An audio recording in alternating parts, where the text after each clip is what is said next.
News में मैं क्षितिजा आप सभी का स्वागत करती हूँ। मानसून सत्र 2018 की कुछ खास बात सीधे विधान भवन से विधायकों से की हुई खास बातचीत।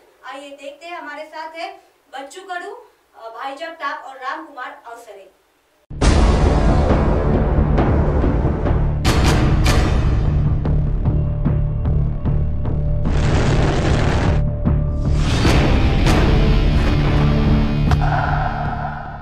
हमारे साथ इस वक्त बच्चू कडू यहाँ मौजूद है। हम उनसे मिलेंगे और जानेंगे कि किसानों के मुद्दों पे उनकी किस तरह की बातचीत, किस तरह का ऐलान, किस तरह का लावा लश्कर लेके वो आज सदन में आए हुए हैं।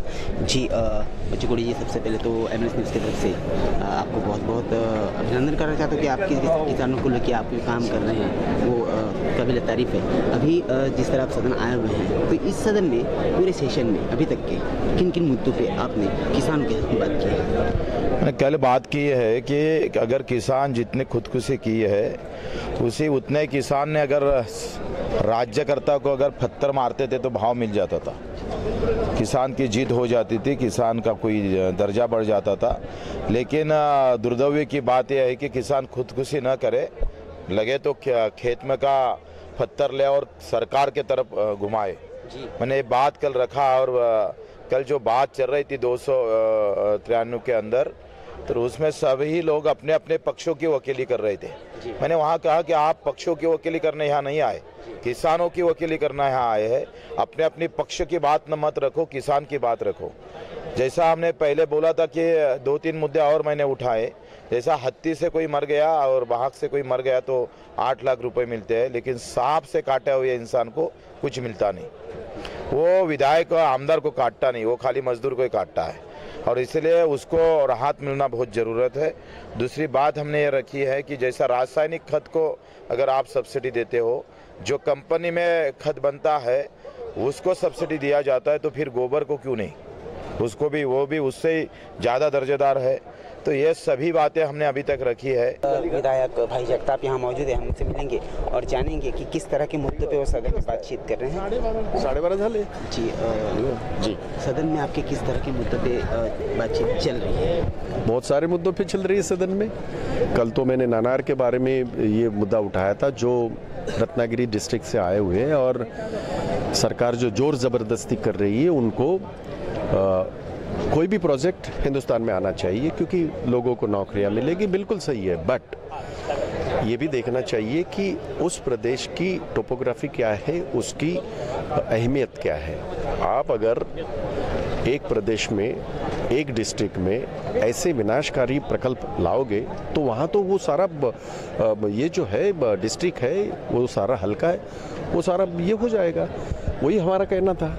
और मुख्यमंत्री जी ने जब अपने बयान में एक कॉलिंग अटेंशन था, लक्ष्य वेदी थी, उसके माध्यम से मैंने पूछा था कि 97% लोगों का विरोध होते हुए सरकार जोर जबरदस्ती कैसे कर सकती है। तो उनका जवाब ये था कि जैसे विरोधी है वैसे सपोर्टर भी है, जिन्होंने अपनी ज़मीनें खुद 2500 एकड़ ज़मीन दी है।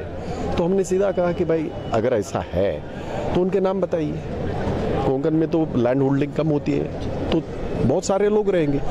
तो उसमें प्रदेश के मुख्यमंत्री खुद मुखिया ये कह रहे हैं कि नहीं, उनके जान को खतरा है। तो मैं बोला आप कैसे बता सकते हैं, आप ही को तो उनको संरक्षित करना है।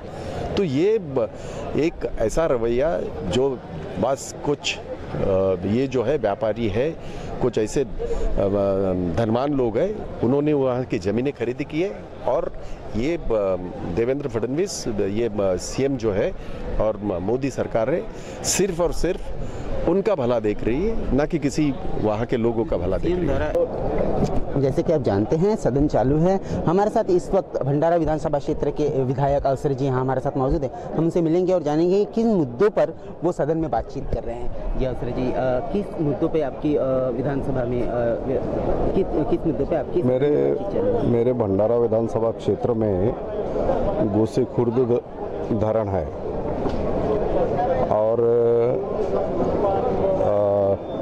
आरबीसी, लेफ्ट बीसी और कुछ लिफ्ट इरिगेशन है।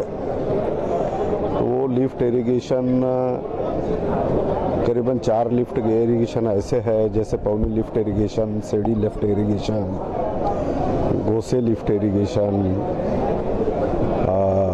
आकोट लिफ्ट इरिगेशन और बाकी बैक वाटर पर, धरण के बैक वाटर पर और 2-3 लिफ्ट है, जैसे करसखेड़ा लिफ्ट इरिगेशन, सूर्यवाड़ा लिफ्ट इरिगेशन। ये जितने भी लिफ्ट इरिगेशन हैं ये 2019 तक कार्यान्वित होनी चाहिए, उनका काम पूरा होना चाहिए। यानी सिंचन पर मेरा ज़्यादा से ज़्यादा ध्यान मेरे मतलब इस पर रहेगा। दूसरी बात, मेरे यहाँ कोका अभयारण्य है, उमरेड पौनी करांगला अभयारण्य है, और वैसे देखा जाए तो यहाँ बुद्धिस्ट सेंटर है सिंधपुरी में, जागतिक कीर्ति का बुद्धिस्ट सेंटर है, और वैनगंगा रिवर है जो पूर्व वाहिनी है, और इसलिए पौनी शहर ये पवित्र स्थल माना जाता है। इस मान से भी ये पवित्र है कि पूर्व वाहिनी होने की वजह से, जैसे कि उत्तर काशी प्रयाग को बोलते हैं, दक्षिण काशी रामेश्वरम को बोलते हैं, उसी धरती पर पौनी को मध्यम काशी कहा जाता है। और यहाँ तकरीबन 500 देवल है। एक दृष्टि से देखा जाए तो ये एक धार्मिक स्थल है, और इसीलिए ये पर्यटन स्थल भी है। करीबन 1 किलोमीटर लंबा यहाँ मतलब पर्वत पर किला है, पवन राजा का किला है। तो इस दृष्टि से निसर्ग पर्यटन की दृष्टि से, फॉरेस्ट पर्यटन की दृष्टि से, और ऐतिहासिक शहर होने के नाते निश्चित रूप से भंडारा और पौनी में पर्यटक लोग ज़्यादा आते हैं, और ये पर्यटक जिला करके निश्चित रूप से उभर कर सामने आ रहा है। इसमें सरकार की मदद की ज़रूरत है। जैसा कि हम लोग देखते हैं कि कश्मीर में जैसे लेक है, उसमें हाउस बोट्स वगैरह है, तो हमारे यहाँ भी एक ये जो धरण है गोसेकुर्द, ये एक बहुत बड़े समुद्र लेक की तरह है। तो इसमें वाटर सरफेस इकोनॉमी अगर गवर्नमेंट डेवलप करती है तो गवर्नमेंट को इसका बहुत भी लाभ मिलेगा, और निश्चित रूप से यहाँ का पर्यटन बढ़ेगा, लोगों का, मजदूरों का मतलब यहाँ पेट भरने का साधन निर्माण हो जाए। मानसून सत्र 2018 की ऐसी खास बातें देखने के लिए आप देखते रहिए MNS न्यूज, और प्ले स्टोर से MNS हिंदी ऐप डाउनलोड करें। नमस्कार।